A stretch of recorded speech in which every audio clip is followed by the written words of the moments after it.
Now, Billy Joe McGuffrey was a really clumsy kid. On the first day of first grade, I'll tell you what he did. He tripped over a pencil box, flew up in the air, landed on a kangaroo who pulled out all his hair. He needed first aid in the first grade. First aid in the first grade. First aid in the first grade. You could buy a zoo with all the doctor bills he paid. Now, Billy Joe McGuffrey was a really clumsy kid. On the second day of second grade, I'll tell you what he did. He slipped on a banana peel and flew up in the sky. Landed on a chimpanzee who poked him in the eye. He needed first aid in the second grade. First aid in the second grade. First aid in the second grade. You could buy a zoo with all the doctor bills he paid. 12th grade. Now, Billy Joe McGuffrey was a really clumsy kid. On the 12th day of 12th grade, I'll tell you what he did. Oh, look him up. What do you do on the 12th grade? What do you do on the 12th grade? 12th grade. He walked into financial aid, fell and broke a bone. Showed them all his bills and got a great big college loan. He needed first aid in the 12th grade. First aid in the 12th grade. First aid in the 12th grade. You could buy a zoo with all the doctor bills he paid. Welcome back into Preacher in the Hat. For the one of you who are still listening, who's probably my mom, we're back here in the hot box. If you missed that joke last week, it's pretty warm down here in our podcast studio, but we're back. Our episode today is called The First Day of School. So that little tune that I just embarrassed myself with is from the VeggieTales movie, Jonah, where they're singing in the car on the way to some concert for something or another. I don't know, but that song always stuck with me. I wish I had remembered the 12th grade lyrics a little bit better. And also, if it was so bad that Chris cut it out and you have no idea what I'm talking about right now, my apologies.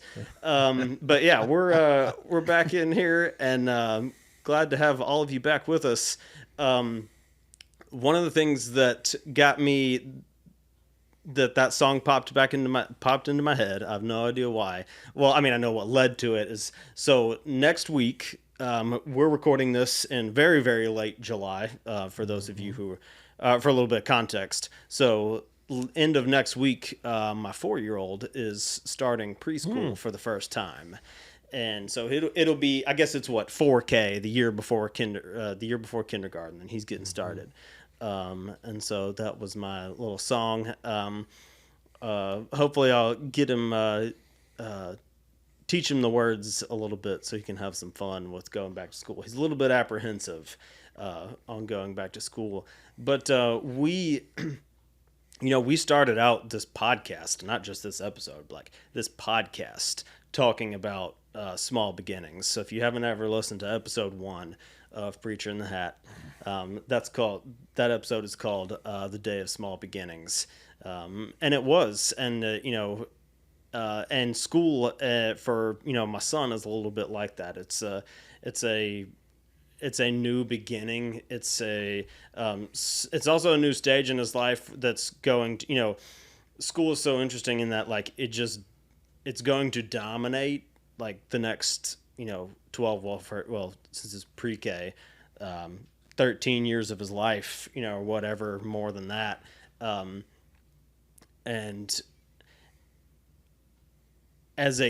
I'm like coming to the realization, like as a parent, that this kind of thing is like something that I just don't know if I'll ever be ready for. Like my first kid going off to school. Derek, you all have sent both of yours to daycare more often, and then I guess Isaac was technically preschool this past year. So like, what's that start feel like for you? So Isaac did 2K and 3K. Oh, that's right. So he's done 2 years.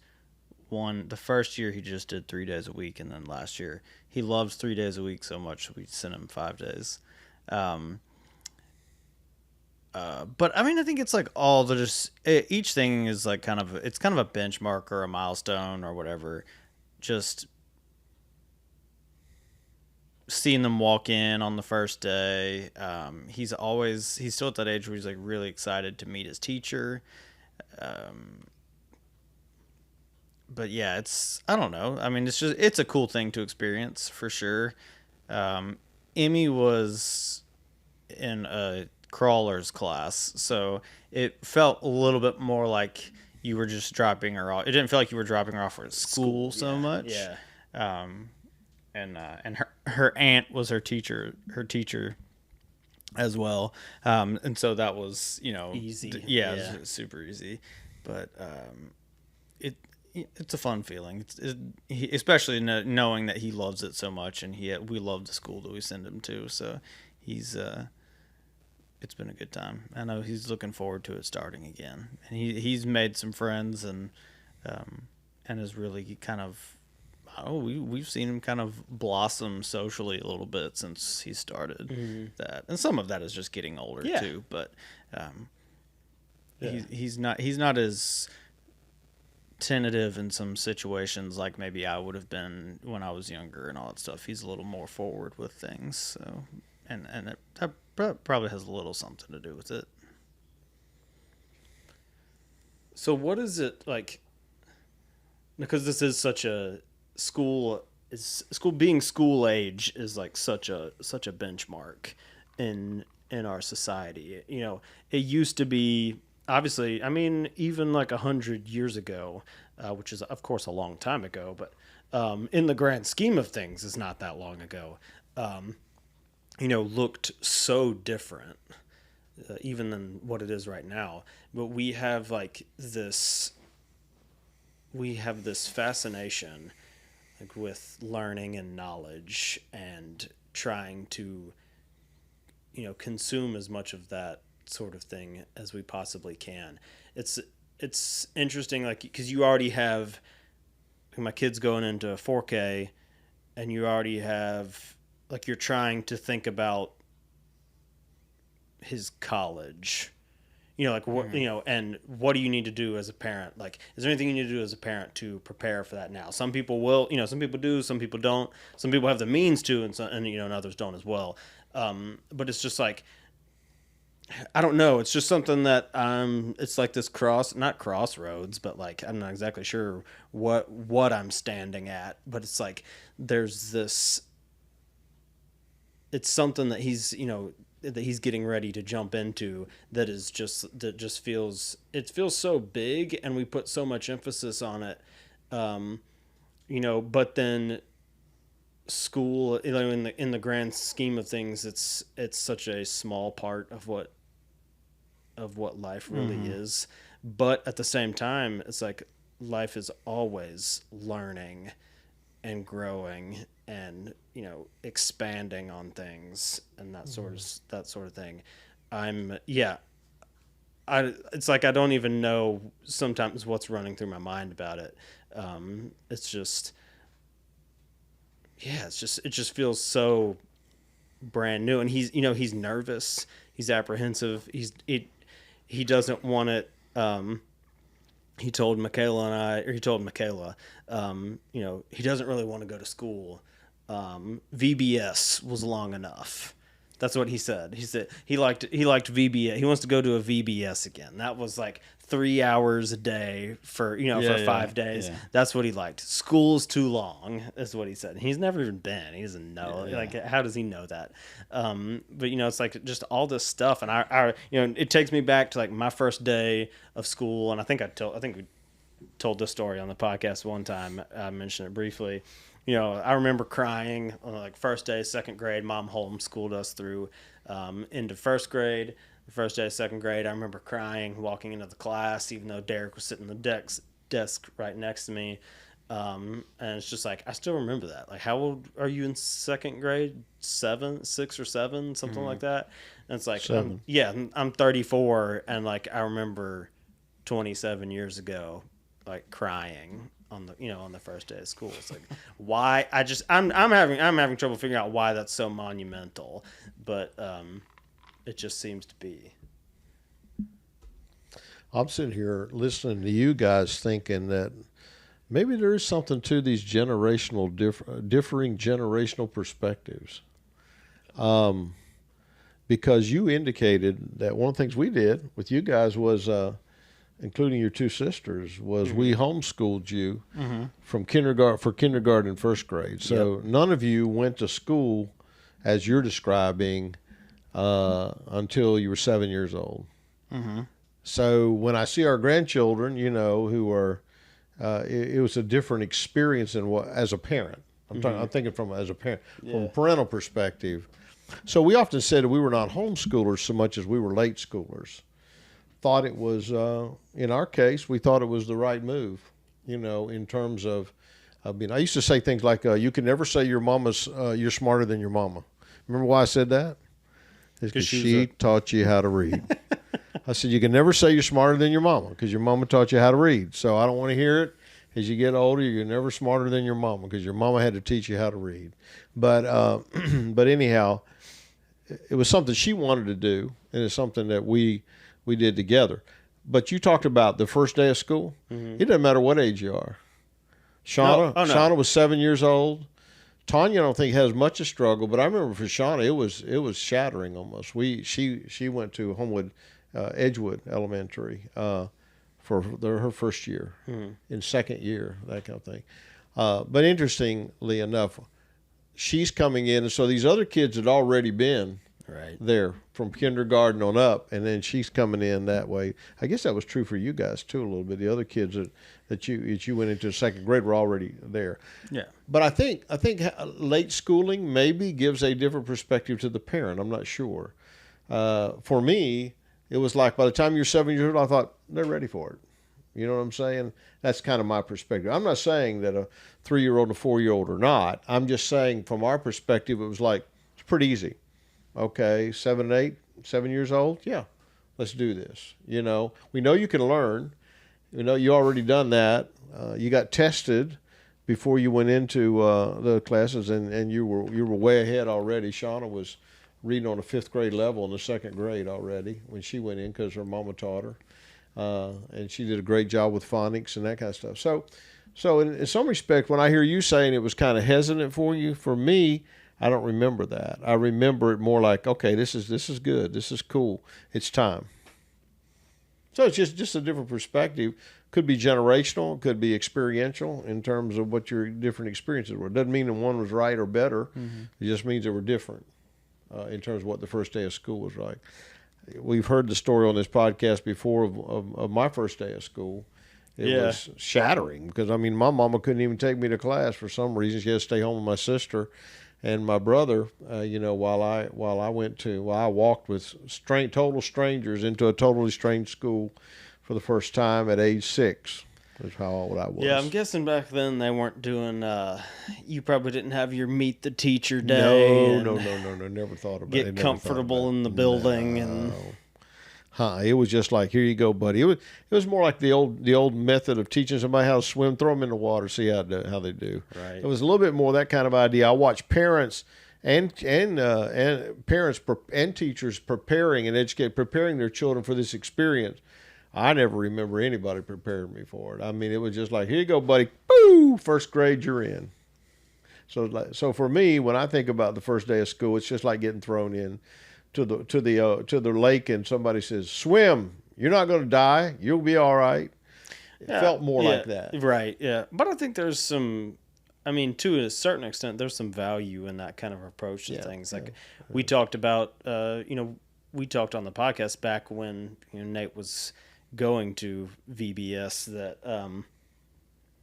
about how he didn't want to go back. And it's like, that's not really an option. You kind of have to. That's right. You have to go through this because we know we know as parents, have enough wisdom to know that something like that is a good thing for him to experience. And I think God does kind of the same thing with us. It's like. It's almost like anytime you want, like if I want to quit something, it's almost like, no, like because you want to quit, it's like because you want to quit, nah, like God's not going to let me quit. Right. So it's almost like it's the fact that I'm entertaining like that kind of thing, where I just want to quit something that he's like, no, it's almost like, no, because of that fact, no, you must continue on. Yeah. And when you think about school just in general, school was, for me, not only was it with total strangers, but we were in a strange culture. We had moved from Pennsylvania when I was 3.5 years old. And so, I grew up in the Mennonite church. And so we had some distinctive customs. There were certain distinctive things that we didn't do that the rest of our culture did around us. We were a very small group of people. So when I went to the school, I was very, very much a minority. For example, we were the one few household that didn't have a television. So these kids would be talking about different stuff, so I was moving into not just a different environment in terms of actually who the people were. I was actually moving into a different environment in terms of culture. You know what I'm saying? Because a lot of the stuff that these other kids were experiencing in their homes, I wasn't experiencing. So I wasn't experiencing the stuff when we could, there was a lot of things we couldn't do back then. And another thing we did is we had to distinctively dress different. So I went to school, growing up to school, knowing that I would distinctive difference in terms of how I dress, and that was intentional. It wasn't like, just because I was poor, just because I was this. It was like, you're just going to be different. And so when you put a kid, I hear kids that grew up in military families, for example, describe what I felt.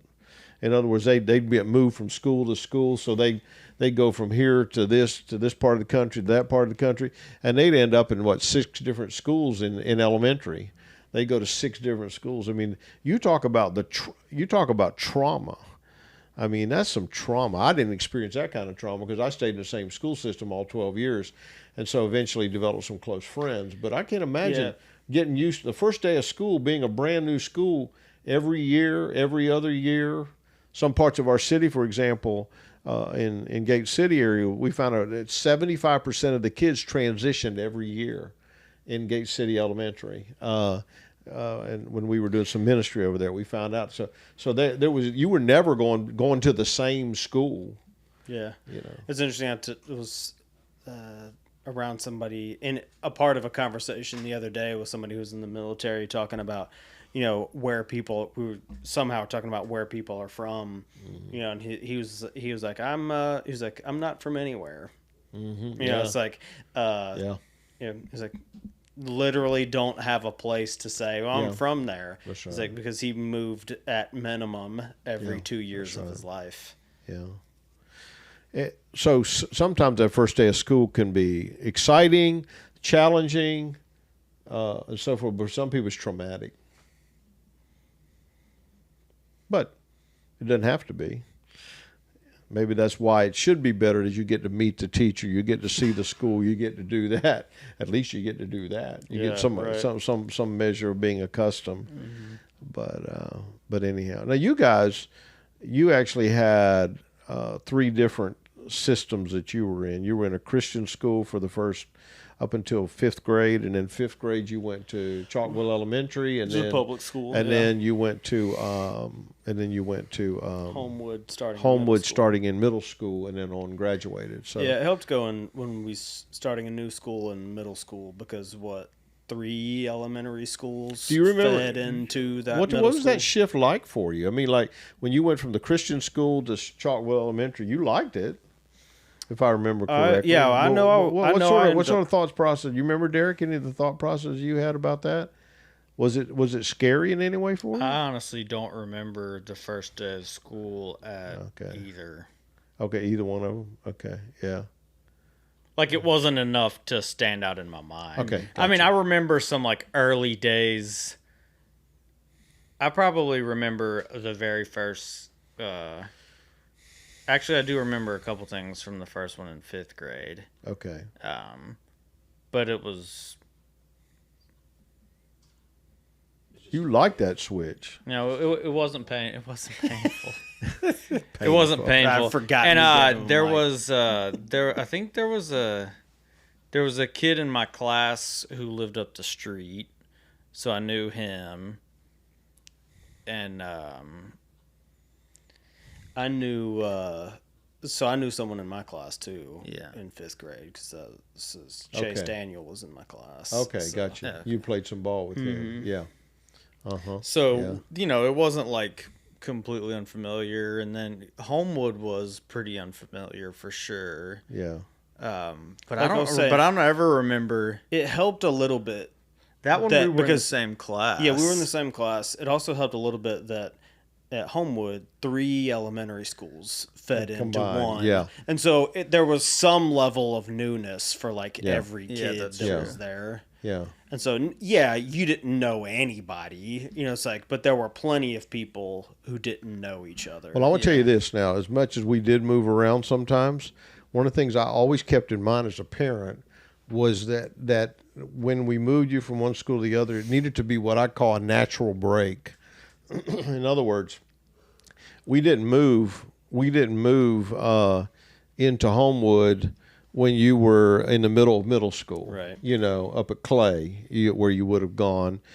We moved at the beginning of homeschool so that you could be on the front end of that. Yep. When Sean and Tanya, we did not move until they were in middle school and that kind of thing, and then they were in Trussville, and then they were Clay, and then they graduated. We didn't move from Clay from out that way until they were almost graduated. Well, when they graduated.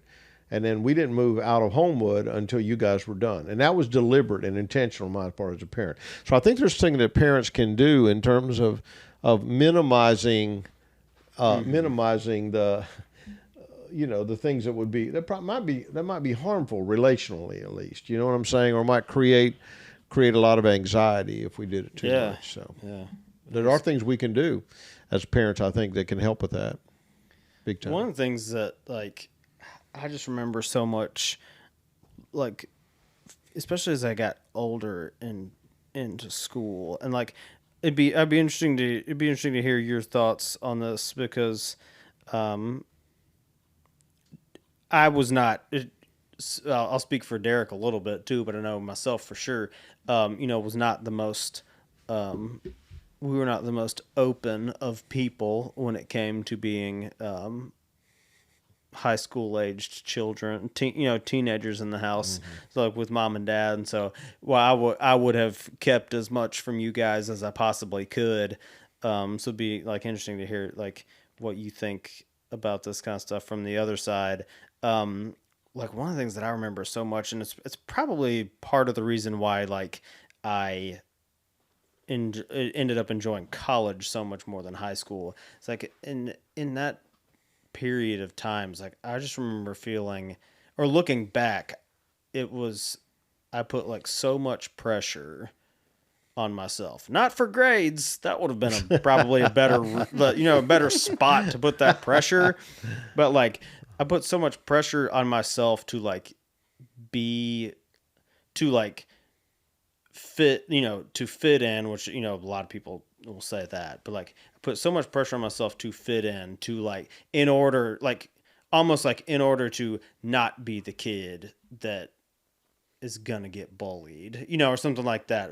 But like to be, and it's just like, I don't know. It's like, I always look back at myself from that period of time with frustration, and like seeing like teenage Eric trying to be somebody that he clearly was not, and it's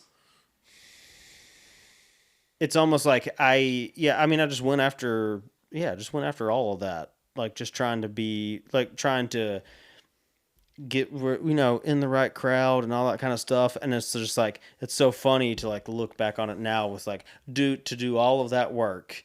And I actually like that it's this way now, but like to do all of that work for what I would consider like near zero payoff, because there are 2 people that I'm close with, that I'm buddies with, from high school. One of them I shared a womb with, and it's across. Hey, that would what's be up, man? Derek. Yeah, that would be Derek.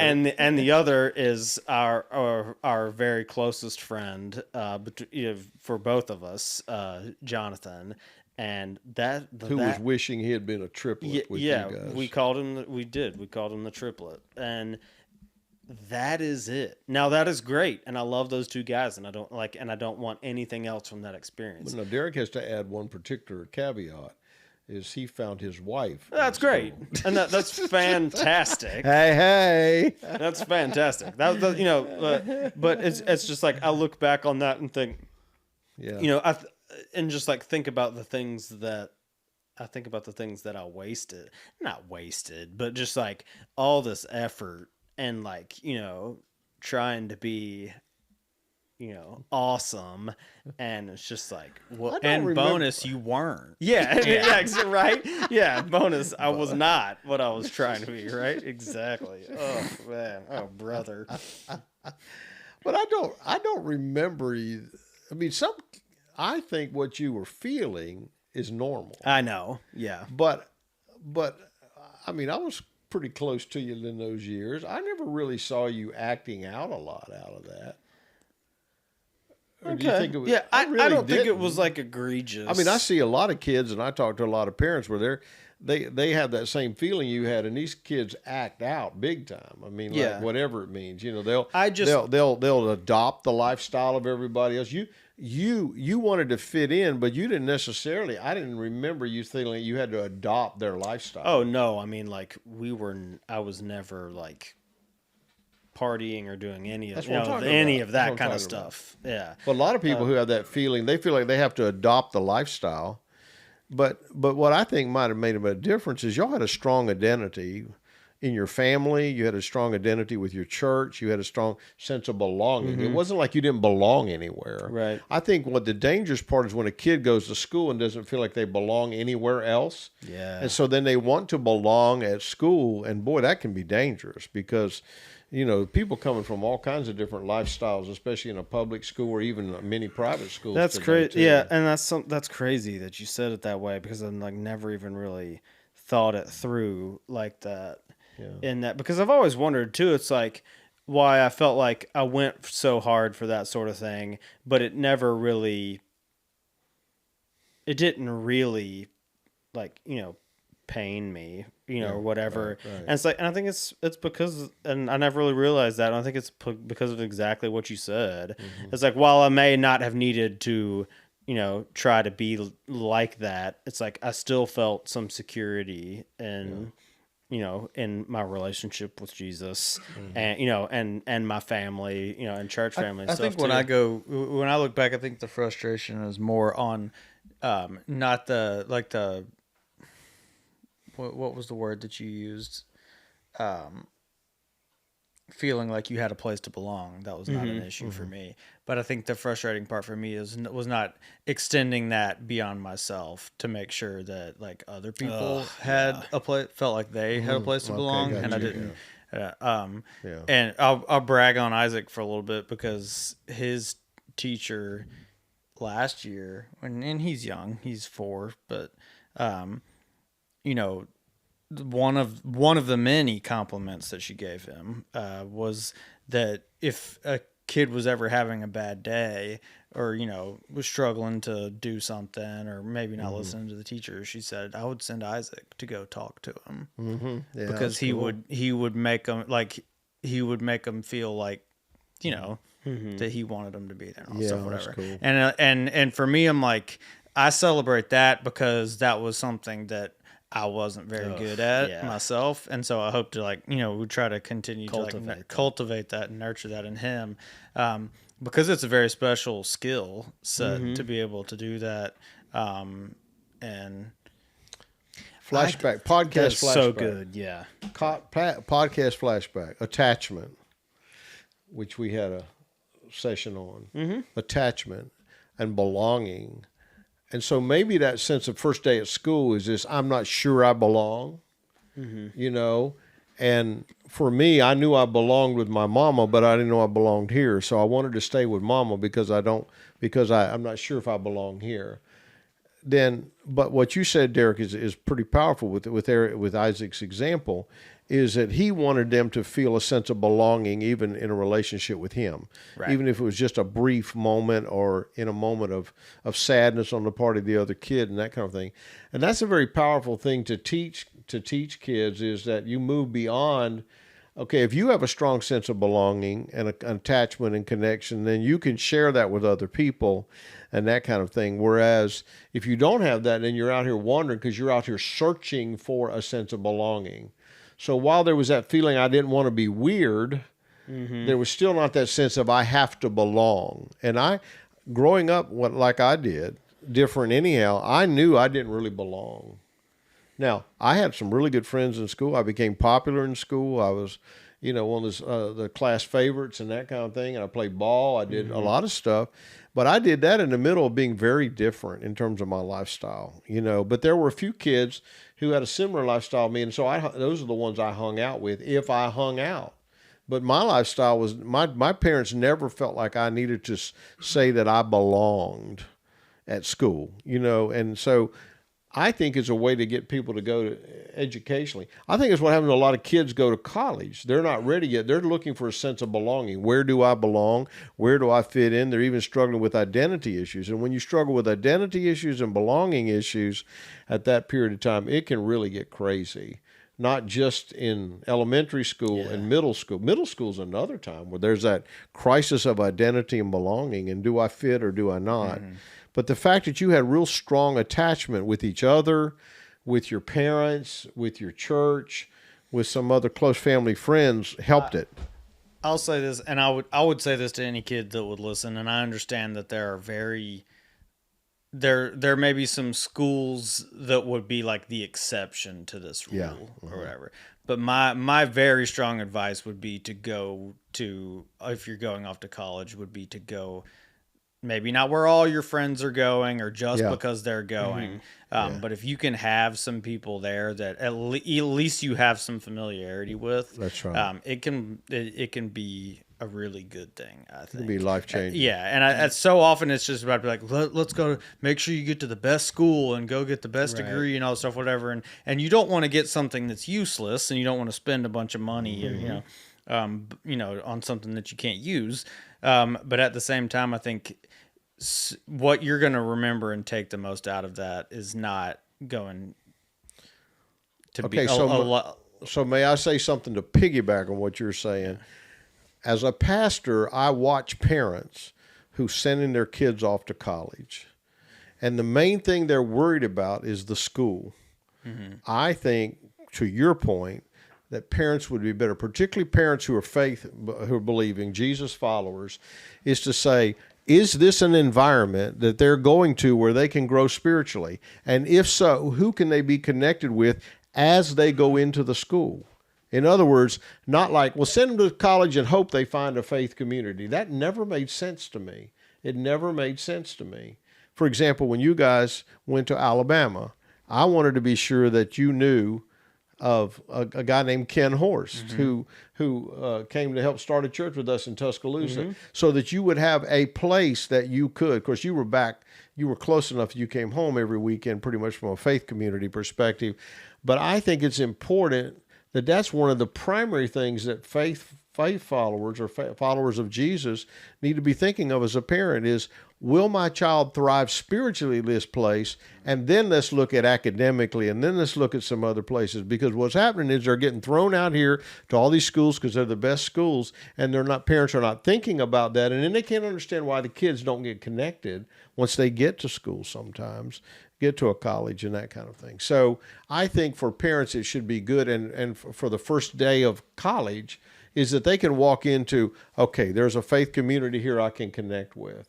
To me, that's where you want to belong when you're in college, not to the crowd that's partying or being sure who has the best grades or all that kind of stuff. Now, you want to have good grades, and I don't mean you can't have a good time, but priorities are important, especially in the area of identity and belonging all the way up through college.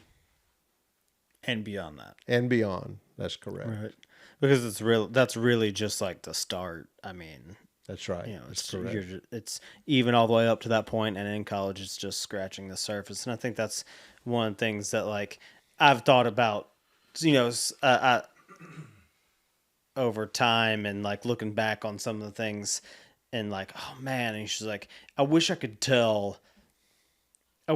go back and tell 16-year-old Eric, whatever age, and be like, dude, don't worry about that. Like that doesn't matter. Like that doesn't That's right, matter. don't worry That doesn't about matter. that. And it's That's like right. the same thing you were saying. It's like like worry if I just worried about getting connected to like in like in especially more spiritually. It's like I think about like the fact, Derek, I think we were talking about this honestly sometime in the last couple of months. We mentioned just the fact where I was just like just shaking my head. It's like we went all through high school and like never went and participated in FCA.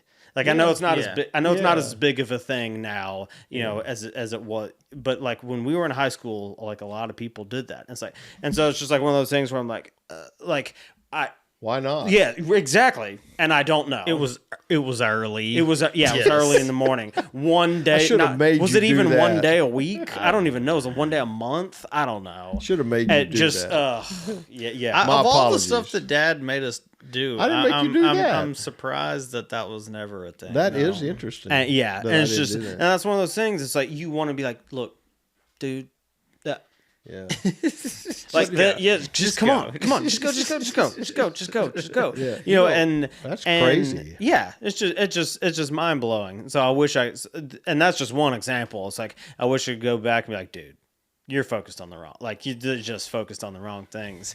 And so that's why it's like, I think what you guys were talking about is like being able to go through that part of your life and like focus on a, where you can thrive spiritually, like you said, That's right. and then two, maybe not even two, but the thing that you mentioned with Isaac is also Relationally. caring about other people. Yeah. Yeah. So if you can Relationally. focus on where you will thrive spiritually and caring about other people, Okay, so like let's it's gonna be a good time. this is preacher in the hat. Let's narrow it down. A 3-point outline. Thrive spiritually, where you can thrive spiritually, where you can thrive relationally, and where you can thrive academically. How about those three? Put number. I'm gonna put number 3 down at like number 4 and leave number 3 blank. And it's important. It isn't. It's important. Yeah, I you heard got to that. do Don't it. get me wrong. Yeah, you that's got to right. do it. Yeah. It helps when you get a job and stuff like that. But a lot of people put thrive academically, and then they don't put thrive spiritually, and then they wonder why. The statistics show in the evangelical church that 4 out of 5 kids, when they leave of church kids, when they leave high school, they leave the church. 4 out of 5 leave church altogether when they leave high school. It's because they are not paying attention, and parents are not paying attention to thriving spiritually, thriving relationally, and then thriving academically. I think. And I think when you get your priorities mixed up, it will demonstrate itself in the choices that a kid makes, whether they're a young adult or whether they're a teenager or even whether they're a middle schooler. That's my sermon, and I'm past the offering plate. Somebody, all right? Great. I don't think we'll make much money on it in There's here. no I don't minute think so. money here. Yeah, but hey, maybe you're listening to this episode of Preacher in the Hat on your commute. To school. To school or wherever, maybe to the office. Be thinking about how you can best be thriving spiritually, and then maybe it's time to walk inside that door, whether it's a school door, work door, or whatever, and find somebody you can pick up and let them know that they're important. That's right. And that Jesus really cares about them. So go and do that. And for Derek and Steve, our man Chris behind the cameras, I'm Eric. This has been another episode of Preacher in the Hat. We'll see you next time.